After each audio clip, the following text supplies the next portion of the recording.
Aí não sei se deu boa noite, se deu boa tarde, se deu bom dia, mas o importante é a gente estar com todos. Que o amor de Cristo possa estar em nosso coração.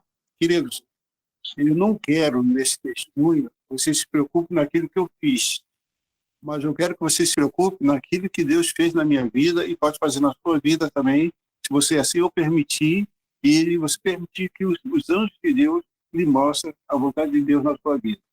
Isso é muito importante para a gente poder compreender. Feche os seus olhos com uma pequena palavra de oração.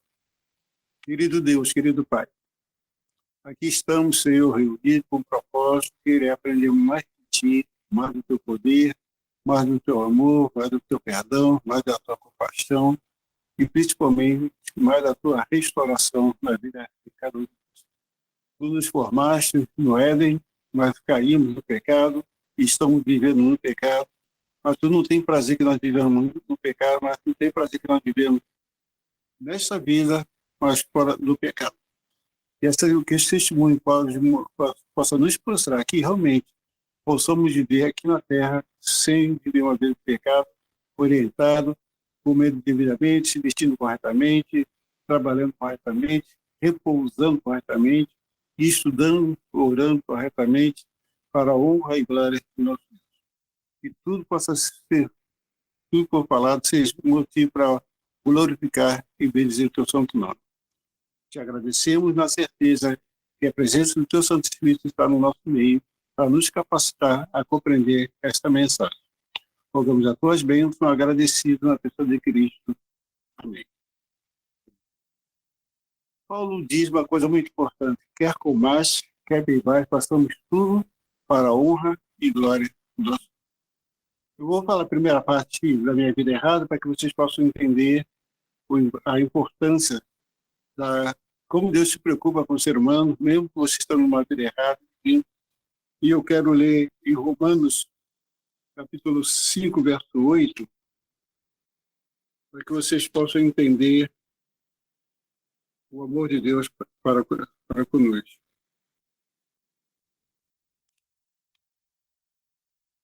Romanos, capítulo 5, verso 8, diz assim: mas Deus prova o seu próprio amor para conosco pelo fato de Cristo morrer por nós, sendo nós ainda pecadores. Olha a importância que o texto está falando, ainda pecador. Deus não me esperou me tornar um cristão para poder me amar. Mesmo estando no crime, nos erros, Deus sempre nos amou. E eu falo para as pessoas, quando eu vejo uma pessoa na criminalidade, nas penitenciárias, eu vejo quanto amor que Deus tem por aquelas pessoas que estão na penitenciária, estão na prostituição, estão na criminalidade, enfim. Eu até falo com a minha igreja que nós temos que sair da igreja e alcançar essas pessoas, não ficar só para nós. O cristianismo não foi feito só para mim, foi feito para nós. Para nós que? Gente de fora. Que necessita conhecer este amor como eu conheci ali naquela prisão. Então, a primeira parte vou ser rápido, eu quero me prender mais na segunda parte. Eu nasci no lar errado, enfim, fui colocado no orfanato, e aquilo fez com que eu ficasse revoltado, e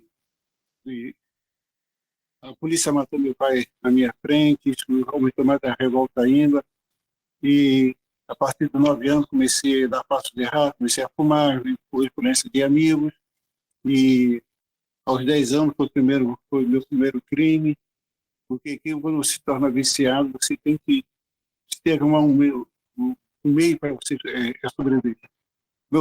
Minha mãe não tinha dinheiro para mim. Eu era do orfanato, os pais não me davam dinheiro para poder comprar droga. Eu fugia todo dia do orfanato para poder assaltar as pessoas, para poder ter dinheiro para comprar droga. Ali do lado do nosso orfanato tinha um ponto de tráfico, eu ia ali para comprar droga para poder saciar. 10 anos foi o meu primeiro crime, e aí se foi. Depois me envolvi com uma quadrilha aos 14 anos. Aos 15 anos me tornei chefe dessa quadrilha. E aí fui matando, eu me sentia o todo-poderoso. Matando, roubando, matando policial, enfim. E eu passei a ter prazer em matar. Em Provérbios, capítulo 4, olha só o que diz lá. Uma coisa muito interessante. Provérbios, capítulo 4, fala do perverso e e a sua conduta. 4, 14, 15 e 6. Não entre na vereda do perverso, nem siga pelo caminho dos maus. Evita-o, não passe por ele, desvia-te dele e passa de largo, pois não dorme se não praticar, se não fizer mal, e foge dele o sono se não fizer tropeçar alguém. Esse é o prazer do ímpio. Eu tinha esse prazer. Então, a minha vida passou a ser essa. Mas um dia eu tive um confronto com a polícia, passei eu matei 2 policiais, deixei 2 feridos. Eu lutava capoeira, karatê, judô e arte marcial. Eu sempre estava em primeiro lugar em campeonato. E nesse confronto, eu estava já com 17 anos, a polícia me deu, pela minha agilidade toda, a polícia me deu esse apelido de Falcão Alegre. Pela minha agilidade, minha rapidez, eu estava sempre sorrindo, podia estar apanhando de policial, mas eu estava sempre rindo para a cara dos policiais. E aos 21 anos de idade, já vivendo, assustando o banco, induzindo crianças para as drogas, para a criminalidade, enfim. No meio do estado policial, eu levei 6 tiros. No total, eu levei 22 tiros, meus 10 anos até meus 21 anos de idade. Mas essa última vez eu levei 6 tiros, ao qual caí no chão. A polícia me levou para a delegacia. O delegado disse assim: Falcão, nós vamos te matar. Nós só que não vamos te matar a tiro, nós vamos te matar a paulada. Eles me deram uma surra, me quebraram todos os meus ossos, e a perna, o braço, enfim. Disseram: isso eu estou fazendo com você para você nunca mais matar policial. Aqui, não sei, em outros países, mas a polícia, quando pega o líder do tráfico, eles querem distorcer, querem vingar por tudo que aquela pessoa fez, por ter matado seus colegas, policiais, enfim. Então, eles batem mesmo com raiva para poder se vingar dos outros policiais que a gente matou. Eles me deixaram semi-morto numa cela solitária. Eu fiquei quinta, sexta, sábado, domingo, gemendo, gritava de dor, enfim. Mas eu só ouvia dos para para você nunca mais matar policial, você tem que morrer mesmo. Quando foi no domingo à noite, eu já não estava mais gemendo. O carcereiro achou que eu já estava morto, abriu a cela. A cela solitária, ela não é uma grade, a porta é de aço. Então a cela está totalmente escura, abafado. Imagina o calor do Rio de Janeiro, que chega a 40 graus. Você trancado numa cela, tudo escuro, abafado, sangrando, fedorento, imundo, tudo quebrado. O carcereiro abriu a cela por volta de 8 horas da noite de domingo. E como ele acendeu a luz, você ficar 4 dias só no escuro e de repente alguém acende a luz, você toma aquele choque. Eu tomei aquele choque e ele gritou: Falcão, tu não morreu? Cara, você é um cara tão ruim, tão ruim, tão ruim, que nem Deus, nem o diabo, nem a morte quer saber de você, de tão ruim que você é. Geralmente, como nós quebramos o bandido igual quebramos você, no segundo dia morre, tu tá no 4º dia, tu não morreu. Já sei, para te enterrar não tem que ser com 7 palmos, não. Tem que ser com 21 palmos, ainda de cabeça para baixo, se você está pensando que está cavando para cima, está cavando cada vez mais para baixo. E eu virei para ele e disse: cara, se um dia eu sair daqui vivo, a primeira pessoa que eu vou matar vai ser você. Ele disse: nada. Daqui a pouco nós vamos te matar. Ó, vou fazer o seguinte: eu tenho um delegado para te matar agora, mas como eu sou evangélico, eu não vou te matar agora, não. Eu vou colocar um rádio para você nunca dizer para Deus que ninguém nunca falou de Jesus para você. Aí, mesmo assim, não adianta você rezar, não adianta você orar, que Deus pode fazer mais nada por você. Mas vamos colocar o rádio para você ouvir a palavra dele. Depois a gente e ele colocou o rádio ali, e o pastor da rádio usou esse versículo de Jeremias 29:13. Buscar-me-eis e me achareis para me buscar de vosso coração. Jeremias 29:13. Tá ok? Eu não sei se o pessoal de outros países estão entendendo a passagem bíblica, mas se alguém puder ajudar a interpretá-la, eu ficaria muito agradecido. Tá? E o pastor começou a dizer: se você buscar a Deus de todo o coração, de toda a alma, Deus poderá ter a solução. E eu fiquei pensando: esse pastor é bem besta mesmo. como é que eu posso buscar a Deus se eu sou um pecador, assassino, traficante, sanguinário, perverso, cruel? Deus nunca vai aceitar a minha oração. Deus só aceita a oração de quem é santo. Como eu não estou santo, isso aí para mim não está servindo de nada. Depois ele usou Jeremias 31, verso 3. Jeremias 31, verso 3. De longe me deixou ver o Senhor, dizendo, com amor eterno eu te amei, e por isso com benignidade eu te atraí.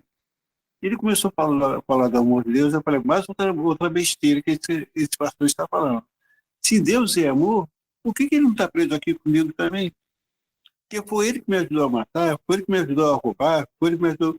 Porque tudo que eu fazia, eu usava no nome de Deus. Se Deus quiser, eu vou matar fulano e tal, eu conseguia matar, e dizer assim, graças a Deus que Deus me ajudou a matar esse cara. Se Deus quiser, eu vou assaltar o banco, eu conseguia assaltar o banco, ele tinha, graças a Deus que Deus me ajudou. Então eu tinha um Deus que me ajudasse. Eu achava que esse Deus que eu falava era o Deus que me ajudava a fazer tudo de errado. E depois eu vi a última mensagem, a última frase que o pastor falou, ele disse assim, você que está na solitária, preste bem atenção no que eu vou falar para você. Deus, nesta noite, ele está te dando a única oportunidade para você ter encontro com ele. Se você buscá-lo de todo o teu coração, de toda a tua alma, com toda a tua sinceridade, ele poderá ser a solução do seu problema. E acabou o programa, o carcereiro veio, deu um grito para ele, como é que é, Falcão? Gostou do programa? Ó, não adianta rezar, não adiantará que eu não posso fazer mais nada com você. Daqui a alguns minutos nós vamos tirar você daqui para levar para te matar. Tirou o rádio, apagou a luz da cela e me trancou. E eu fiquei pensando, será que o pastor está falando a verdade? Será que esse Deus é um Deus de amor, um Deus de misericordioso? Será que Deus me ama realmente? Mas eu sou pecador, sou assassino, sou traficante, sou usuário de droga, sou perverso, sou cruel, sou um cara frio. Acho que Deus não vai atender minha oração. E como de repente, do nada, eu escutei uma voz. Acredita no pastor.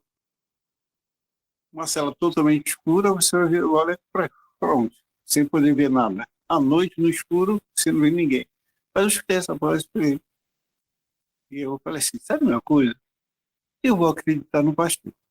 Eu vou ver se ele está falando a verdade ou não. E falei, Senhor, eu não sei rezar, também eu não sei orar.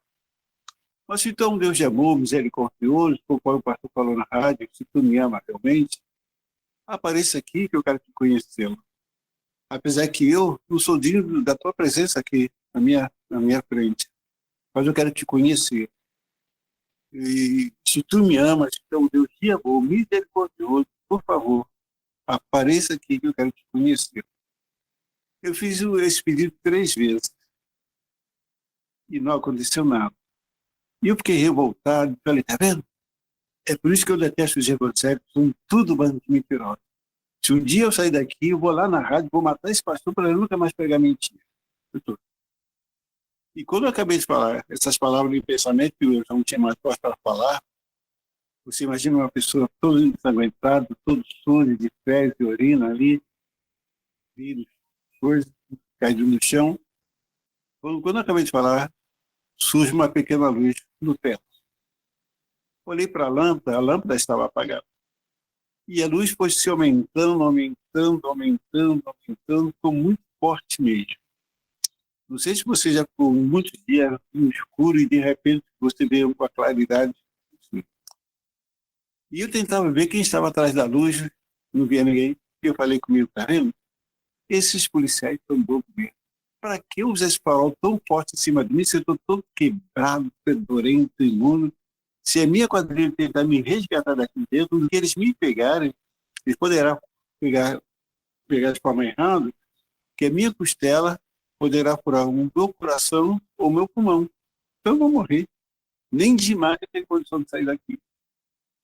Quando eu acabei de falar isso em pensamento, da luz eu ouvi uma voz me chamar, Adilson, Adilson, Adilson. Desculpa pela mensagem que a gente tem, Tu não está só, eu estou contigo. Olha, ué, tudo bem, eu falei, todo mundo me chama de Falcão Alegre, e agora essa pessoa me chama pelo meu próprio nome. E quando eu estava pensando para ver quem é, eu falei, meu pai não é porque está morto. Minha mãe não é porque a voz é de homem. Meus amigos não são porque todos eles me chamam de Falcão Alegre. A polícia me chama de Falcão Alegre. Quando eu acabei de falar em pensamento essas palavras, pela segunda vez me chama.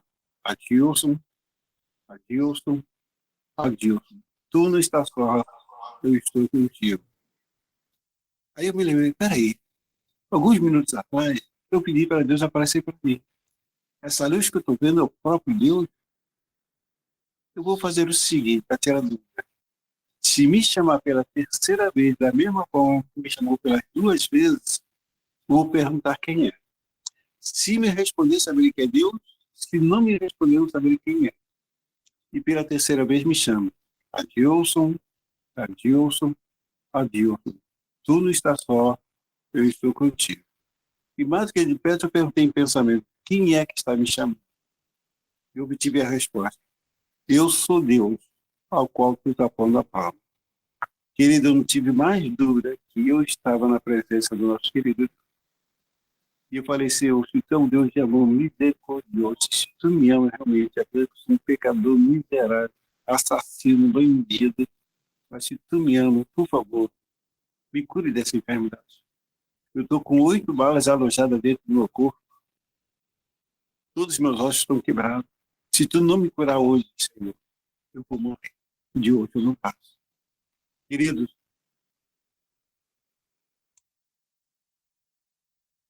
desculpa, é tão grande que a gente fica assim. Eu não vi a mão de Deus, mas eu senti a mão dele puxando os projetos de bala para dentro, de dentro para fora do meu corpo, do braço, da perna, enfim.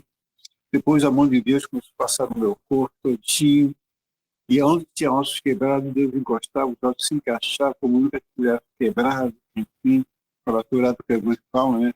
Enfim. Depois ele passa a mão todinho no meu corpo, depois ele me pega pela camisa, ele começa a me suspender, eu já estava atrofiado, 4 dias na mesma posição, tudo quebrado, já estava atrofiado. E agora ele me levanta, e quando ele me levanta, eu percebi que a coluna estava indo para um lugar, a coxa estava indo para um lugar, enfim, e eu fui suspenso um palmo acima do chão. Depois de alguns segundos, ele me colocou no chão, eu estava totalmente curado. E comecei a passar a mão em todos os lugares que eu tinha sido baleado, ossos quebrados. Eu comecei a falar, que Deus tremendo, olha só. Eu, tem um amigo meu que fala, um Deus sensacional. Deu um pulo na cela, não senti nada. Respirei fundo, não senti nada. É, balancei as pernas, dei um pulo na cela, não senti nada. Respirei fundo de novo, não senti nada. Cuspi, e quando eu cuspia, saiu aquele sangue, aquele cuspe, com sangue podre, sim. Saiu branquinho, branquinho, enfim. E eu falei, Senhor, eu não tenho mais dúvida, só em tu me tocar. E eu dei um grito bem alto, Deus me curou, louvado seja Deus. Senhor, muito obrigado. Olha só, tu me curaste, eu não sinto mais nada, olha só, eu posso respirar, enfim. E eu não sabia se eu chorava, se eu estava chorando de alegria, de felicidade, e vendo a luz onde permaneceu, eu não sinto mais nada, Senhor, muito obrigado. Agora sim que tu me ama, tu é um Deus compassivo, um Deus misericordioso, mas eu quero fazer mais um pedido, Senhor. Eu tenho 48 processos para responder, um pior que o outro. Talvez eu pegaria uma prisão perpétua. E amanhã, é segunda-feira, vai ser, vai ser o julgamento de um processo. Mas eu quero lhe fazer um pedido. Se tu me tirar desta prisão que eu estou e me livrar dos meus 48 processos até quarta-feira, 6 horas da tarde, às 18 horas, a gente fala, tá? Eu prometo que eu vou te seguir. Tem essa. Aonde tu mandar eu ir, eu vou com todo prazer. Não vou medir distância, não jura se é frio, se é calor, se é inverno, se está caindo neve, se está gelo, tempestade. Eu irei com todo prazer para mostrar ao mundo o poder transformador de Jesus na minha vida. E a luz se apagou, não me deu resposta, mas algo extraordinário aconteceu na minha vida. Filipenses capítulo 1, verso 6. Estou bem certo que aquele que começou a boa obra em vós há de completá-la até a volta de Cristo. Então, eu percebi que o Espírito Santo entrou na minha vida, porque se eu nunca tinha aberto o inário, eu comecei a louvar a Deus. Eu comecei a citar versos da Bíblia, eu comecei a glorificar o nome de Deus. E agora, mesmo naquela sala totalmente escura, consegui achar o registro do chuveiro, comecei a me banhar, tirar aquela roupa escura de fezes e urina, comecei a lavar, glorificando a Deus, quando de repente a luz da cela se acende, era o carcereiro. Quando ele abriu a portinha, ela me viu tomando banho, feliz da vida, ele falou: "Qual, quando era para estar morto, e como você está em pé, glorificando a Deus?" E eu falei para ele: "Cara, esse Deus que você falou para mim, que ele não podia fazer mais nada por mim, que não adiantava eu orar, não adiantava eu rezar, que ele não poderia fazer mais nada, eu clamei por ele, e ele se fez presente nesta cela aqui, e fez três coisas. O que ele fez, meu povo? Ele me tocou, me curou e me transformou."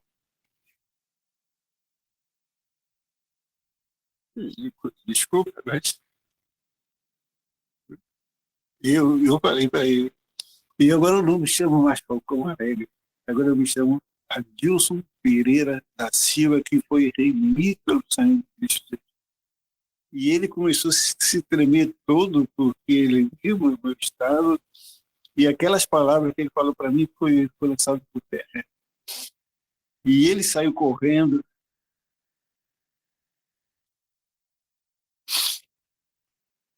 Desculpa.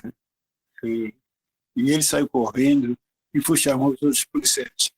Quando os outros policiais me viram em pé, tomando banho da vida, glorificando, cantando glória a Deus, enfim, os policiais começaram a fazer perguntas e tudo, e agora ficaram: "Ih, agora esse cara está morto, está vivo, e a gente vai fazer?"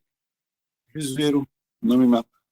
Mas na segunda-feira eu fui para o fórum e eu fui condenado a 50 anos de prisão num processo. Aí eu fiquei imaginando: se num processo fui condenado a 50 anos de prisão, dirão os outros 47 que eu terei que escolher. Para mim vai ser uma prisão perto. Me levaram de volta para a delegacia, e quando foi quarta-feira de manhã, o delegado falou para mim assim: "Falcão, hoje à tarde você vai ser transferido para a penitenciária da Ilha Grande, onde ficam os maiores bandidos do Rio de Janeiro. Lá eu vou colocar você na mesma facção ao qual você roubou o ponto de venda de droga. A polícia não vai se preocupar com você, porque não vai pegar arma para te matar, porque os próprios traficantes de outras facções vão acabar com você." E tem essa. Você foi julgado em um processo que você pegou 50 anos, mas a soma de todos os processos, não a pena máxima, a pena mínima, das mínimas, no mínimo você vai pegar 483 anos de prisão. E eu fiquei pensando, mas eu não disse nada. Quando chegou a tarde, o cara que deveria me levar para Ilha Grande não compareceu. Quando faltava um minuto para terminar o prazo, para as 18 horas, vocês já, como alguns falam, me aparecem três advogados, todos de branco, altos, fortes, se apresentaram para o delegado como meu advogado, e com alvará de soltura em mão, a ordem do próprio juiz. E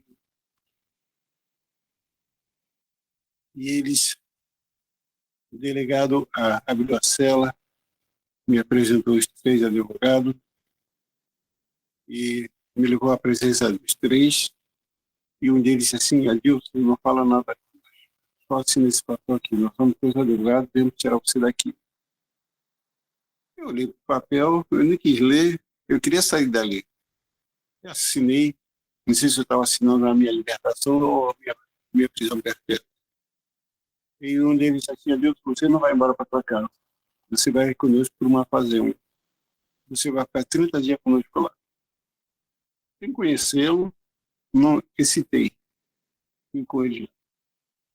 Ao chegar na fazenda, já era quase meia-noite, noite, eles todos os três, antes de entrar na casa, me abraçaram, todos os três fizeram oração.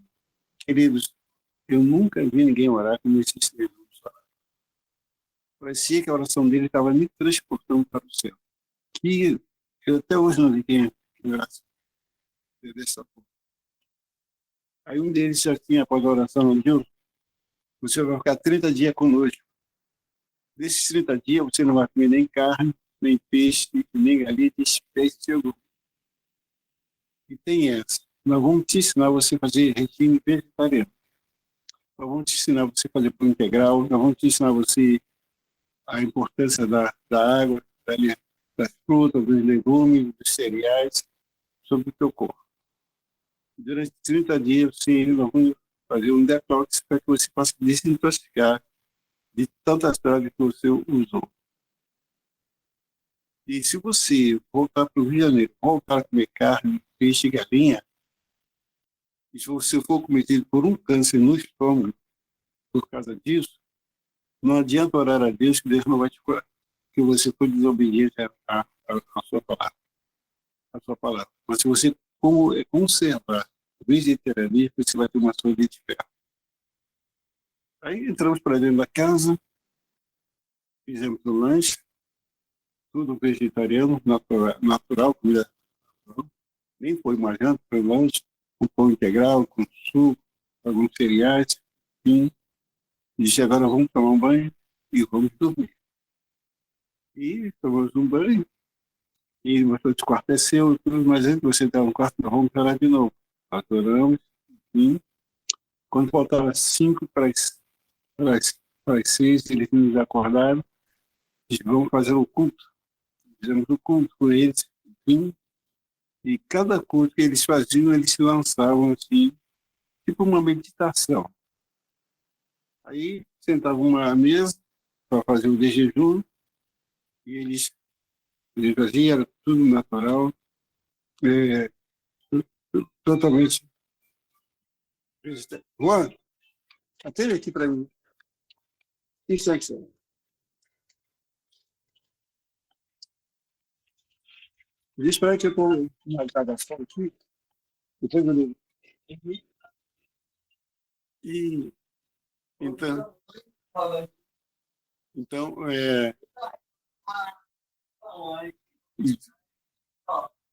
então eles sentavam à mesa comigo e abrimos a Bíblia, fazia a meditação e estudava um pouco a Bíblia, depois fazia o jejum.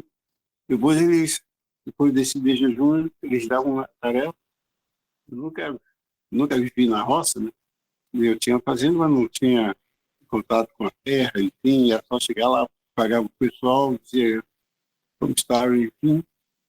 Eles me ensinaram a cultivar, a fazer o exercício, ficar no sol, tomar água fresca, enfim, suco fresco, se possível, sem açúcar.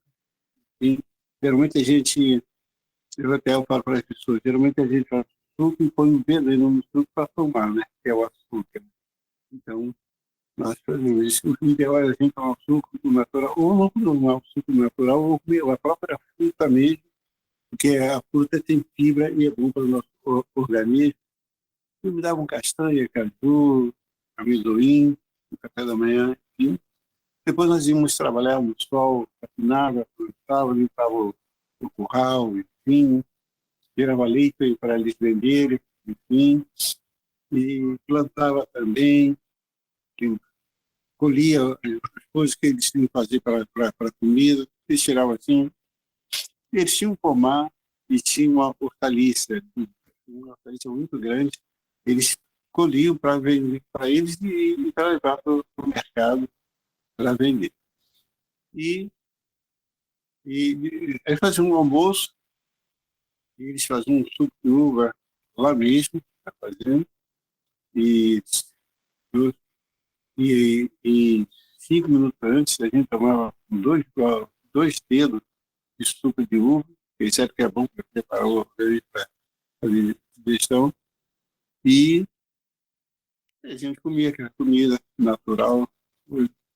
Eu não sei, eu sou apaixonado pela comida de cozinha a lenha.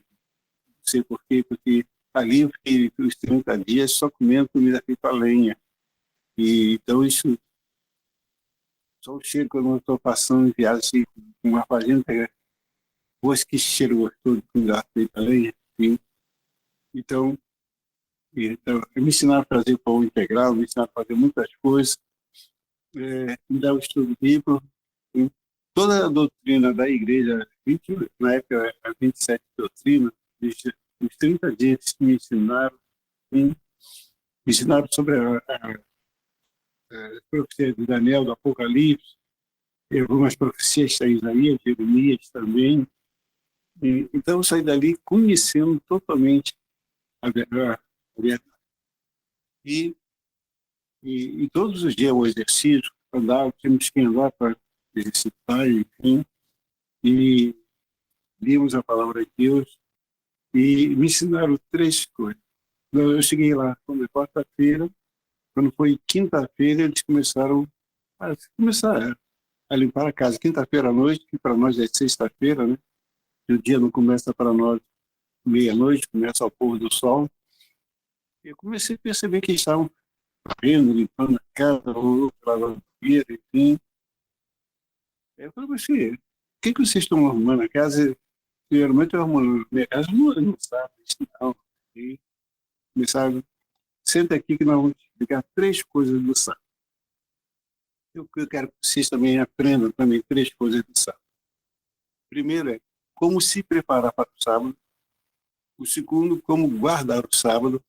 O terceiro, como santificar o sábado. O primeiro é, quando terminar, após o pôr do sol, você chega em casa com a sua família, você já tem que planejar o sábado seguinte. A roupa que vocês vão usar, o sapato, até roupas íntimas também, vocês têm que lavar e passar até quinta-feira. Não deixar nada para sexta-feira. Deus é o Deus de ordem e de decência, que a Bíblia fala. Então você tem que fazer tudo isso.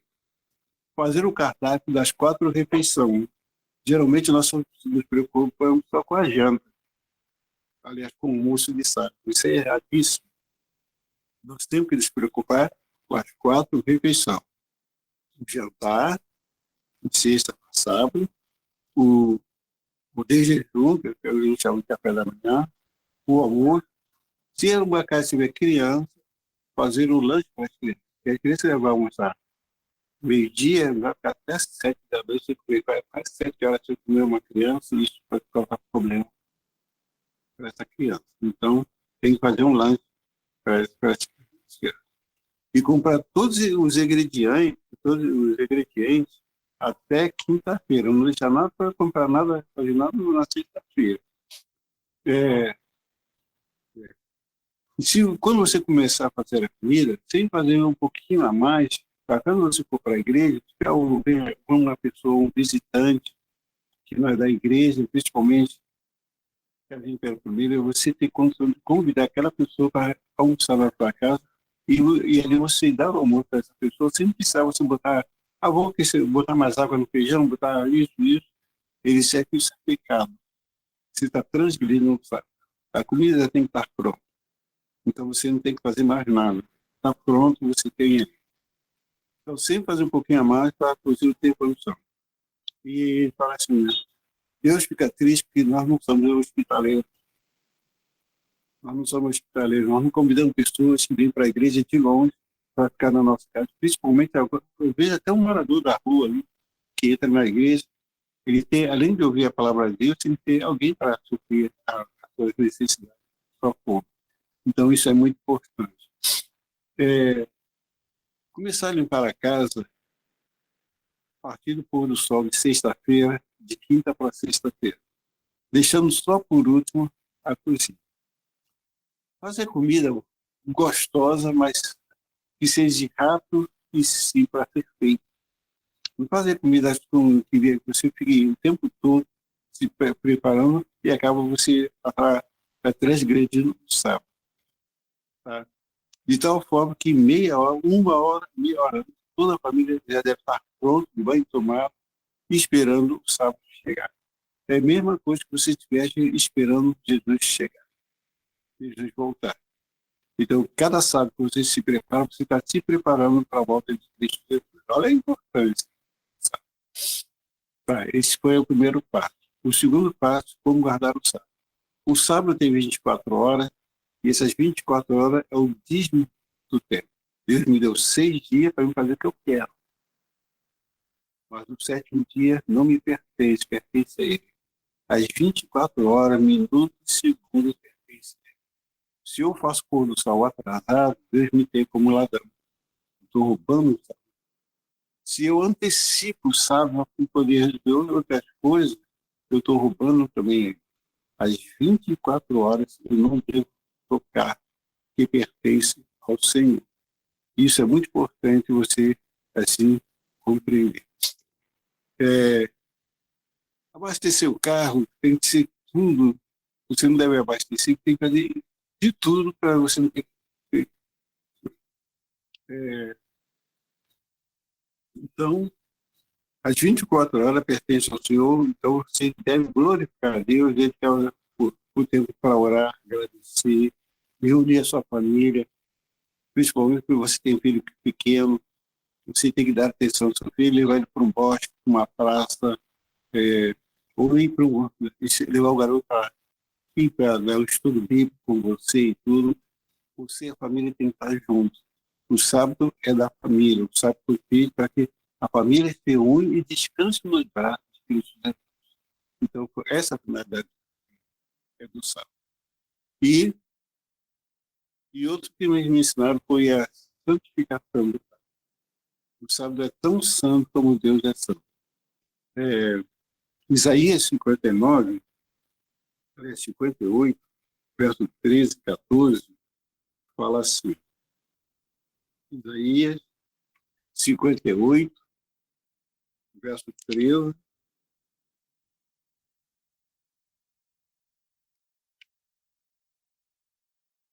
verso 13 e 14. Olha só o que diz lá. Se desvia. Amém? Acharam? Isaías 58, verso 13 e 14. Diz assim: se desviares o pé de profanar o sábado e de cuidar dos teus próprios interesses no meu santo dia, olha só, no meu santo dia. Então o sábado não é meu, não é seu, é do Senhor. E se chamar o sábado de eleitor, santo dia do Senhor, digno de honra e honrare, não seguindo os teus caminhos, nem pretendendo fazer a tua própria vontade, e nem falam palavras de... Olha só, quantas pessoas no sábado estão falando de futebol, estão falando de compra de carro, estão falando de emprego, de trabalho. Isso nós estamos profanando o sábado do nosso Deus. Deus não gosta disso. Sabe por que para você dar estudo bíblico, falar do amor de Deus, falar da graça de Deus, e não está falando de futebol, de isso, coisa. Você tem 6 dias para isso. Por que não sabe para tocar nesse assunto? Isso é muito importante a gente compreender isso. Então, do verso 14 diz, então te deleitarás no Senhor, no Senhor. E eu te farei cavalgar sobre os altos da terra, e te sustentarei com a herança de Jacó, o teu pai, porque a boca do Senhor o disse. Então, quando você descansa em Deus, você vai ver que Deus vai te abençoar. O sábado foi feito para Deus nos abençoar, porque nós descansamos, saímos da nossa luta, do nosso labor, e descansamos nesse dia, recarregando a nossa força, a nossa energia para Deus mais um dia. Então, isso é muito importante a gente poder assim, compreender a questão do sábado, entendeu? Então, o sábado nós temos que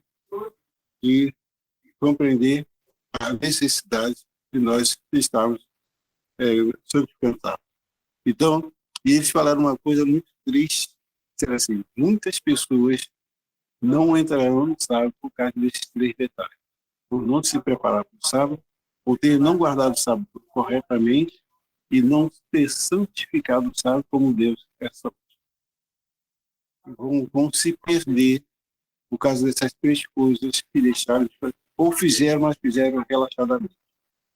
Não fizeram com amor, como Deus merece a nossa gratidão, do nosso louvor, a nossa prece, enfim.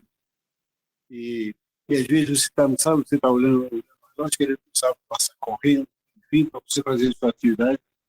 É a mesma coisa que você estivesse roubando a Deus. Deus não quer isso. Deus quer que você, às 24 horas, que Ele pertence, seja totalmente dedicado a Ele. Por isso que nós temos que descansar.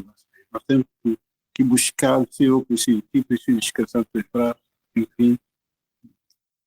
E me ensinaram outras coisas, muito mais, me ensinaram também,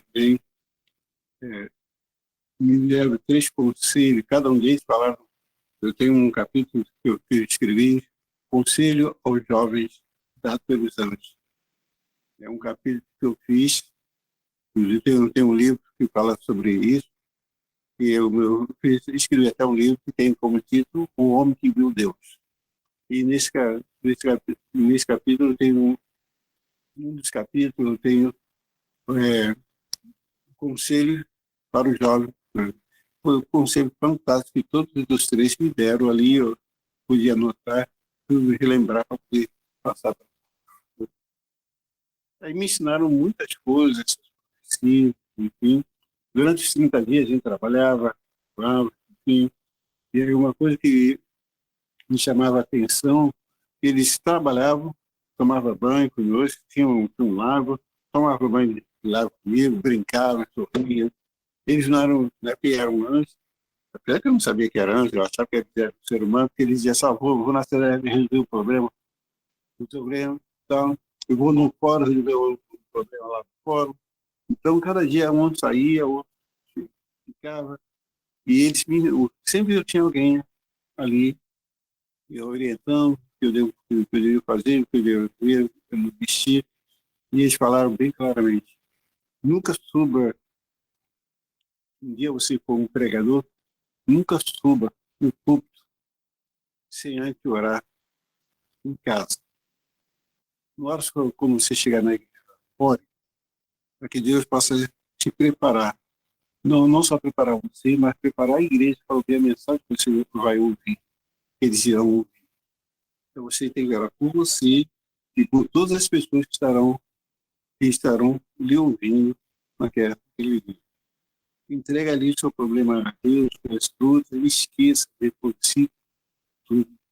Não vai para a igreja carregando problema de casa para a igreja. E também não traga para a tua casa o problema da igreja. O que é de casa, deixa na tua casa, o que é da igreja, deixa na própria igreja. Isso é muito importante a gente poder assim analisar. Certo? Me ensinaram também a postura que você fez no público, enfim. Me ensinaram também a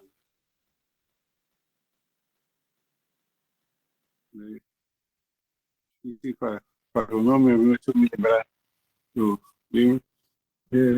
Nunca você diz assim, o que eu estudei serve para fulano, não serve para ciclano, não. Não cabe a você fazer isso. Aí você vai estar julgando a pessoa.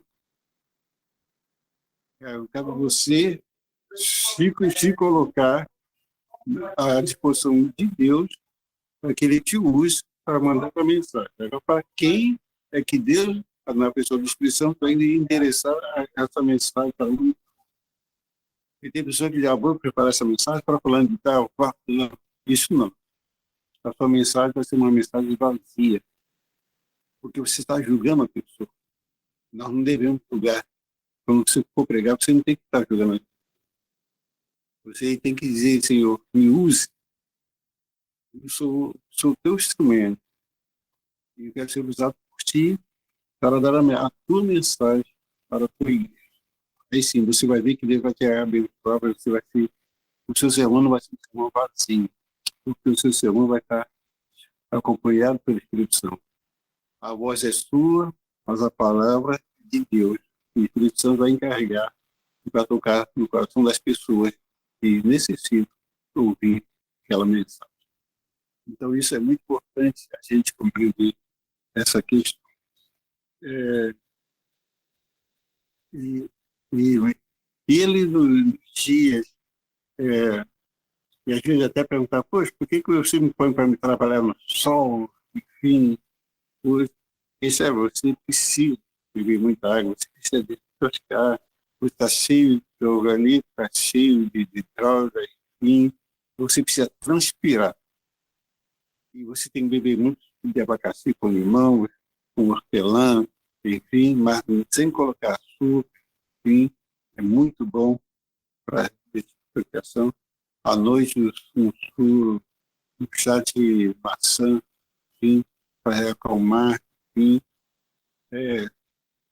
várias coisas, que assim, eu não me lembro de muita coisa, foi há quase 50 anos atrás, então a gente não, não lembra, a gente tentamos lembrar algumas coisas.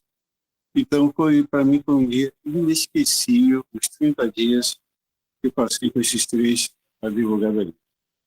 E eu nunca imaginei que fosse anjo, eles capinavam, depois lavavam roupa, cozinhavam, faziam assado, enfim, a sobremesa era tudo sem açúcar, e era saborosa, enfim. A gente comia mais, em vez de tomar suco, a gente tinha que comer a própria fruta mesmo, que era mais saudável. Porque quando você bate no liquidificador, você tira toda a fibra da fruta. E a fibra é bom para limpar os rins e o estômago, enfim. E é como se fosse uma vassoura, estivesse levando toda a sujeira para fora do corpo. E ele me obrigava a dormir à noite, então, de, de 7 a 8 horas por dia. E a gente estava acostumado, eu trocava a noite pelo dia. De dia eu dormia, para de noite ficar acordado para poder vender droga, para depois, então eu trocava. E agora eu tinha que aprender a destrocar, valorizar, né, a noite e desprezar o dia. O dia teria que trabalhar e a noite teria que repousar. Então foi muito difícil, ia conversar, a gente cala a boca, vai dormir. Então, enfim. Eu indagava muitas coisas para ele. Um dia eu indaguei para ele assim: vocês falam tanto da volta de Jesus, quando Jesus vai voltar? Ele disse: depende. Depende como assim? Se a igreja trabalhar com os discípulos que apóstolos trabalharam, eles poderão Nossa, voltar daqui. assistir até o final, mas não vai dar certo.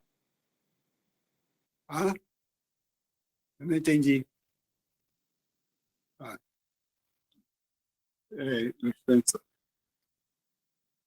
aí vai depender da igreja. Se a igreja trabalhar conforme os discípulos, os patriarcas trabalharam, Jesus poderá voltar daqui a 2 ou 3 anos. Mas se a igreja não trabalhar, eles poderão levar até 100 anos para voltar. Então não depende dele, depende de nós. Então a igreja tem que se unir para trabalhar, pregar o evangelho, crescer, os irmãos têm que ser dizimistas, ofertantes, para que o evangelho possa se expandir o mais rápido possível, para que Cristo possa voltar o mais rápido possível. Mas enquanto a igreja estiver dormindo, Cristo tardará em voltar. Então, essa foi a pergunta que eu fiz com ele. Fiz muitas perguntas para eles. Falei sobre a família, enfim, falava também. É, e hoje em dia nós temos problema com a igreja, com os irmãos, negócio de casamento, enfim, de posse, tudo. E eles falaram: isso não é coisa de Deus. O homem inventa para querer problema. Mas não vou ficar nesse assunto, porque o nosso assunto é sobre alimentação. Nós temos que nos conscientizar que nosso corpo é o templo do Espírito Santo. Por isso que Paulo diz, quer comais, quer bebais, façamos tudo para a honra e glória.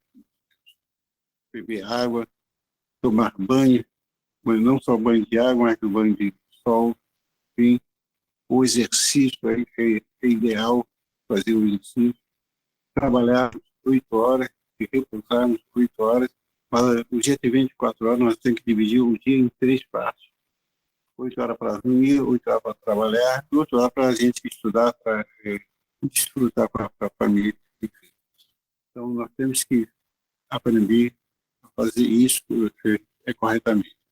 Então, nós temos que entender essa questão disso. Nós temos que também analisar que nós temos em si uma coisa que eles falaram, quanto tempo você gasta para orar? Olha, eu nunca orei.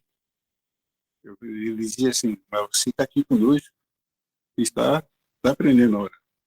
O ideal é que você gaste tempo falando com Deus, principalmente de madrugada. Porque o momento que a cidade está parada, está tudo quieto, acorda de madrugada, faça um plano com Deus, pede para Deus mandar o teu anjo te acordar, determinado horário, e você vai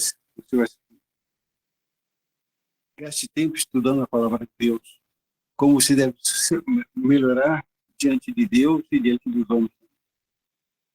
Como diz Jeremias, capítulo 20, capítulo 15, versículo 16.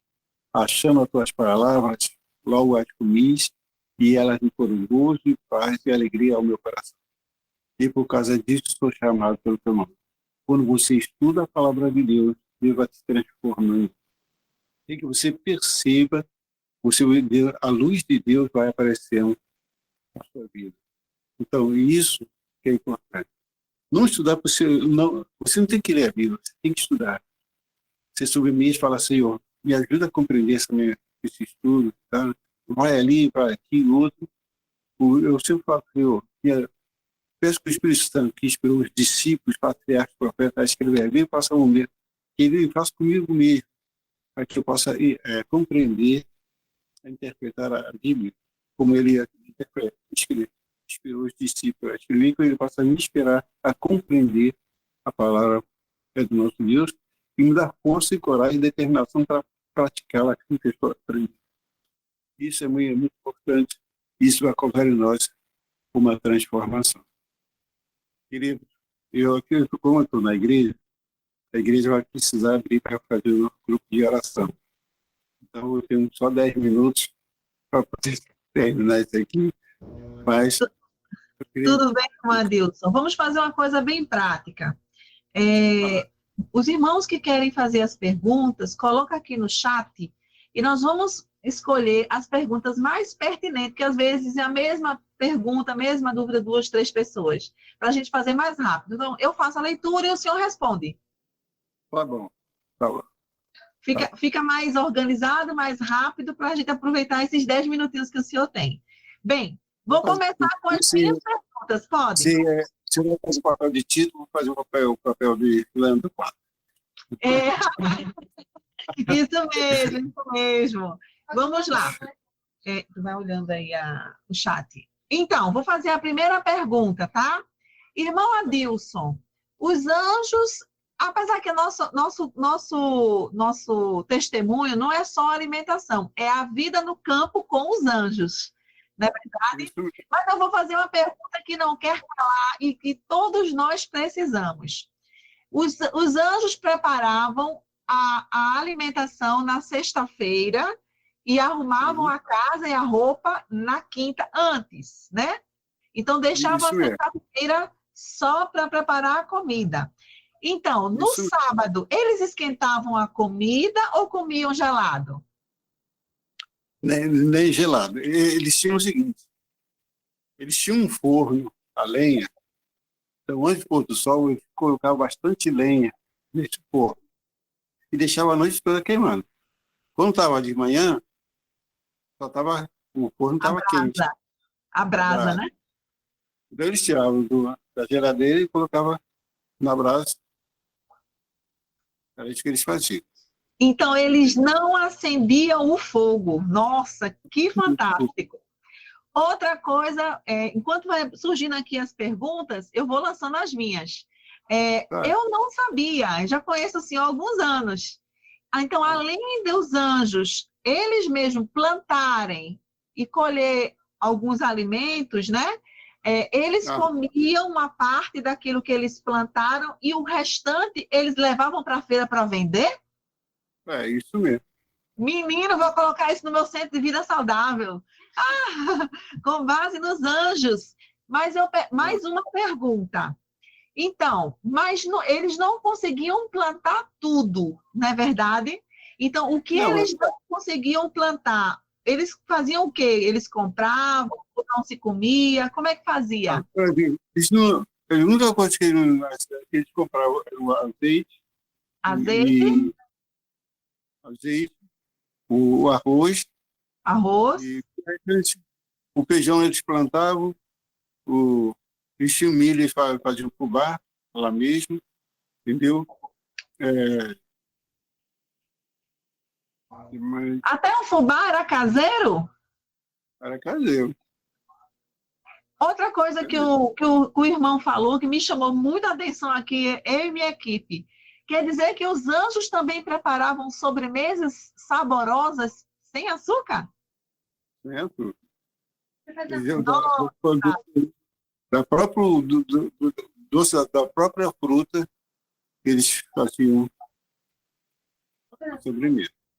que interessante, vem aqui, Senhora. A Senhora quer fazer uma pergunta enquanto vão surgindo aqui as perguntas. Irmão Adilson, na verdade, são duas perguntas relacionadas ao sábado, né? Irmão Adilson, existe um horário certo para começar o pôr do sol? Irmã, o Brasil tem 3 fusos horários, entendeu? Uhum. Então, aqui no Rio de Janeiro, hoje o pôr do sol está sendo 18 horas e 40 minutos. Já em Manaus, já é mais cedo, então, já é 18 horas.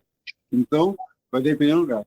Já no Japão, já é outro horário, em Portugal já é outro horário, entendeu? O importante é, de cada localidade, as 24 horas pertencem ao Senhor. O que mais? A outra que a irmã ia fazer?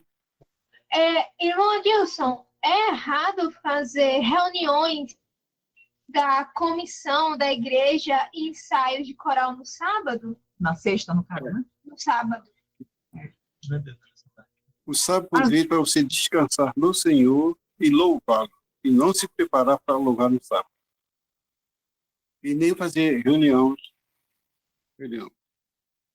Eu sou ancião da minha igreja, eu não gosto de fazer reunião de sábado. Quando o pastor marca, eu marco uma saída para outra igreja e para não participar da comissão no sábado. Tem duas perguntas aqui. A primeira, quando o senhor saiu da fazenda e voltou depois para presenteá-los, o que encontrou na fazenda? Essa é uma pergunta. Outra pergunta aqui gostaria de saber como era o culto matutino. Aí uma pessoa perguntou, o semblante deles mudavam, ficava alguma coisa assim angelical no momento do culto ou não? São duas perguntas. Bom, eu esqueci de complementar e quando eu saí da fazenda, eles falaram assim para mim, Adilson, volta para tua casa, no Rio de Janeiro, procura uma igreja que gosta do mandamento de Deus, que é a fé em Jesus Cristo, que essa igreja é verdadeira, é a menina dos olhos de Deus. E eu perguntei, qual o nome dessa igreja? Disseram, nós não vamos falar. Nós não vamos falar.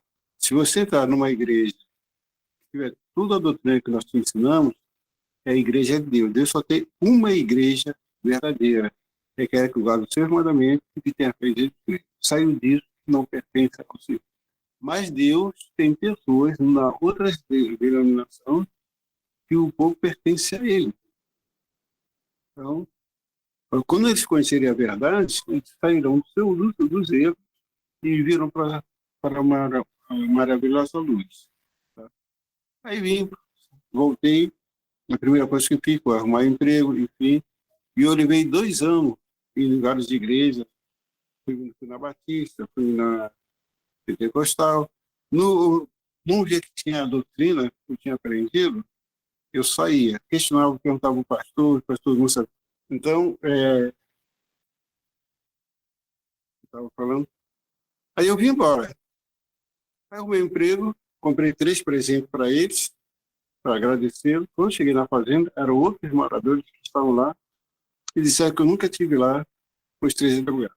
Por mais que eu falasse, se eu estava falando deles, eles falavam, você nunca esteve aqui? Eu falei, estive aqui. Eu plantei, eu ajudei na plantação, plantemos isso, aquilo outro. Fui falando os detalhes. Eu falei, se tem certeza que é aqui, porque tem fazendas que são parecidas. Parece que eu estou vindo aqui porque foi aqui que eu fiquei. Ele disse, como daqui não dá para ver totalmente a minha fazenda, me descreva como é que é lá no fundo.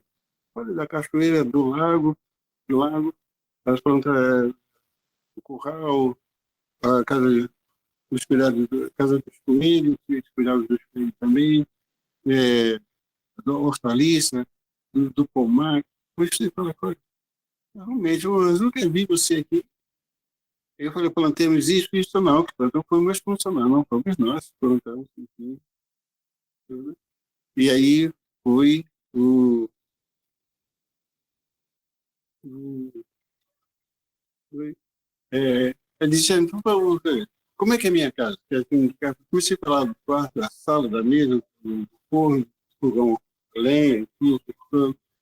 Realmente aqui, mas eu nunca vi. Aí eu nunca mais vi também esse papel. Quando eu conheci a igreja de Botafogo, através dos 2 desbravadores, que é uma história longa também, o pastor César começou a me explicar. Eu falei, contei a história, eu falei, rapaz, você tem um privilégio que eu gostaria de fazer. Eu já escrevi 4 livros sobre ela. E essas 3 pessoas, eu não tenho dúvida da forma que você está explicando que são anjos. Eu falei, mas como? Eu sempre tive a noção, desde pequeno, que aprendi no colégio católico, que anjos têm asa, voam para cima e para baixo, não tem, entendeu? Então,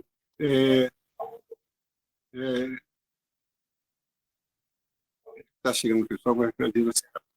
Então, aí, eu falei, pastor, poxa, então eu era feliz, eu não sabia. Ele mostrou algumas passagens da Eloá que falam sobre anjos, que o anjo é uma forma humana para salvar aquele que Deus determina, para eles virem buscar, salvar as pessoas, enfim. Eu falei, poxa, eu fiquei 30 dias conversando com os anjos e eu não sabia, tá bom? Então, essa foi a mensagem. Pode falar, mais algumas perguntas? Bem, irmão, não sei se nós temos tempo ainda, né? Porque o senhor vai começar aí o culto. Mas, na verdade, o senhor já respondeu a pergunta. Tem uma pergunta aqui da irmã. Quando o senhor descobriu que eles eram anjos? Foi quando o pastor Sesóstenes, né, que já escreveu 2 livros e disse que não eram anjos, né? Não eram pessoas, sim anjos, né? Porque a Igreja Católica apresentava para a gente, né, que anjos só tinham os asas. Eles têm asas, mas nem sempre. Eles também se configuram como nós. Essa seria a pergunta. Vejamos se tem. Quando eles falavam as escrituras, eles dominavam tudo e o semblante deles eram angelicais? Essa pergunta faltou. Quando eles falavam sobre as escrituras, que abriam a Bíblia, que estudavam, que faziam culto, o senhor percebia se o semblante deles mudava e ficava com algum ar angelical ou continuava aquele mesmo semblante? Não, eu era líder nesse assunto. Quando eu estava estudando, a única coisa que eu percebi que eu falava, pô, se entende a Bíblia, é fantástico, de capa a capa. Como é que eu faço isso? Orando e estudando aquilo. Interessante. Interessante. Outra pergunta aqui é do Helder. Os anjos conheciam os seus pensamentos? O senhor pensava uma coisa e os anjos repreendiam? Ou só quando o senhor falava? Só quando eu falava. Só quando eu falava. Interessante, porque realmente só quem leu Eles o até falam, Deus, né? pô, você que questiona tanta gente, é pena que a gente não pode ler teu pensamento. Deixa eu Eles questionavam muito o senhor? Não, eu que questionava eles, ele falava, você tem Ah, a gente não tem como ler teu pensamento. entendi. Esse- Uma pergunta. A gente sabe como é difícil um dependente químico abandonar as drogas, né? E o senhor passou por esse período de 30 dias, não só de aprendizado da Bíblia, mas também desintoxicação da saída das drogas e passou por crise de abstinência lá no sítio com eles. O que é que eles faziam quando o senhor tinha uma crise de abstinência que ficava muito nervoso? Fica ali, mas eu falta 5 minutos para terminar. Eu tenho 5 minutos para terminar, tá bom? Eu creio que essa seja a última pergunta.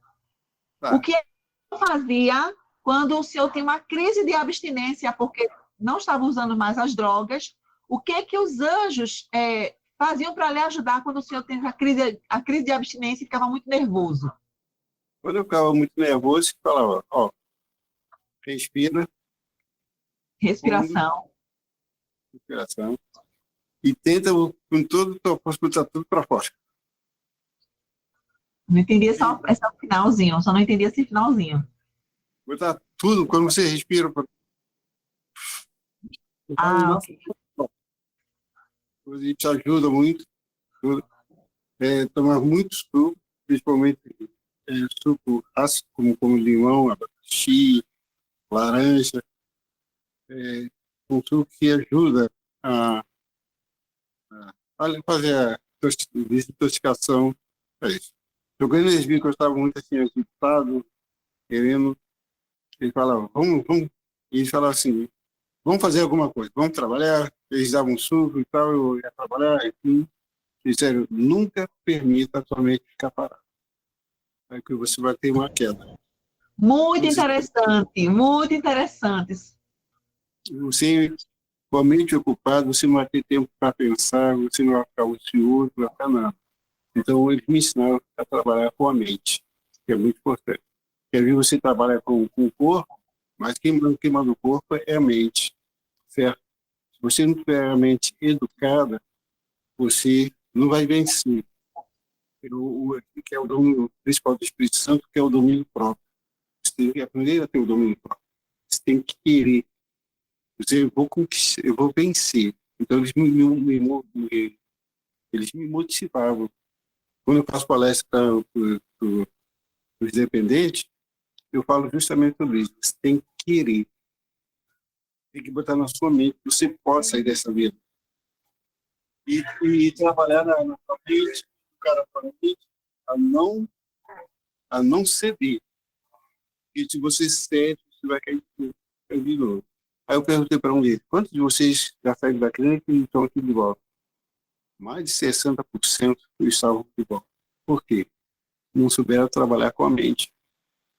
Ficaram ociosos e acabaram se deixando se levar para as drogas, cair na droga de novo. E quando você cai de novo, é pior ainda, que é trazer mais força ainda. Aí torna-se mais difícil ainda para você sair. Tem pessoas que saem e voltam, saem e voltam, saem e voltam. Por quê? Porque, então, eu falo até para os diretores dessas clínicas, se você não ensinar eles a ter o domínio da mente, vocês vão ter sempre essas pessoas de volta aqui. Porque a mente que tem que dominar o corpo, não o corpo dominar a mente. Então é isso que nós temos que aprender. Isso é muito importante. Eu não tenho que fazer a vontade do meu corpo, tenho que fazer a vontade da minha mente. Tenho que me educar para que o meu corpo seja a minha vontade. E não eu querer fazer a vontade do meu corpo. Sabe? Por que muitas pessoas adulteram? Por que muitas pessoas fazem coisas erradas? Porque não sabem ter o controle da mente. Não tem controle, não tem um domínio próprio. Então, traz. Aí a pessoa diz, eu peguei porque eu sou fraco. Não, você não é fraco. Você não tem, você não aprendeu a ter o domínio próprio. E é um dos frutos do Espírito Santo é o domínio próprio. Porque se você não tem o domínio próprio, você não é nada. Você cai toda hora, você levanta, cai, você levanta. Então, você acaba... Por quê? Você não tem domínio próprio. Muitas pessoas dizem, depois você já caiu alguma vez? Não. Por quê? Eu aprendi a dominar a minha mente e a dominar o meu corpo. Eu não me deixo me levar pelo desejo do meu corpo. Eu me deixo me levar pela minha mente. Isso é o meu desejo. Vou encerrar, porque está na hora de começar o culto aqui agora. Deus possa assim nos abençoar. Tá? Ele fala rápido, porque você está chegando aqui. Irmão Adilson, muito obrigada. Teve uma última pergunta aqui, perguntando como era a música dos anjos. O senhor pode me responder se era um estilo mais gospel, moderno, ou eles cantavam os hinos antigos, aqueles hinos O que eles me ensinaram? sagrados, como é que era? Eles falaram o seguinte: dependendo do local, você louva a Deus. Na igreja, é hino que louve fique a Deus. Mas se você está numa rua, que está pregando, como o povo de Israel, que ia marchar para a batalha, tem que ser o hinos que seja de motivar para a marcha, para eles atacarem, entendeu? Mas na igreja, Que interessante. por exemplo, quando Davi foi tirar a arca da casa de Obed, se não para a memória, para trazer para Israel, ele trouxe pau, bateria e tudo, e a arca. Aí o cara morreu porque o cara. E Davi chorou, quis saber por quê. Deus diz: ó, Davi, você vai conseguir levar, mas você tem que levar toda a percussão, que é toda a percussão. Só flautas. E ele, no livro de Samuel, fala, eu não lembro a passagem, ele diz o instrumento que deveria conduzir a arca. Eles não estavam indo para a batalha. Eles não deveriam dançar, entendeu? Então, essa é a diferença. O hino que deve ser cantado na igreja é o hino que te exalta para a presença de Deus. E não te exalta para você dançar na presença de Deus. A igreja não foi feita para a gente dançar na presença de Deus. A igreja foi feita para a gente exaltar o nome do nosso Deus. Isso é muito importante. Eu vou encerrar, porque o professor já está fazendo um sinal aqui. E muito obrigado. Ok, irmão Adilson, muito obrigado, viu? Fique com Deus, o senhor já pode sair. E aqui, vamos fazer uma oraçãozinha rapidinho, né? Faça uma oração, irmão. O senhor faz uma oração rapidinha, encerra, e aqueles que ficarem depois da oração, nós vamos postar uma foto falada dos 3 anjos que o irmão Adilson deixou conosco. Já está atrasada, Tá bem? a gente já postou. É só entrar lá no grupo. Então, querido Deus, querido Pai, muito obrigado por esse momento que passamos aqui, possa nos abençoar e que essa mensagem possa ter falado profundamente em nosso coração. Que sirva de aprendizagem para que nós possamos crescer diante de Ti e diante dos homens também. Nós te rogamos agradecido pela unção do Teu Santo Espírito em nossas vidas para podermos compreender esta mensagem.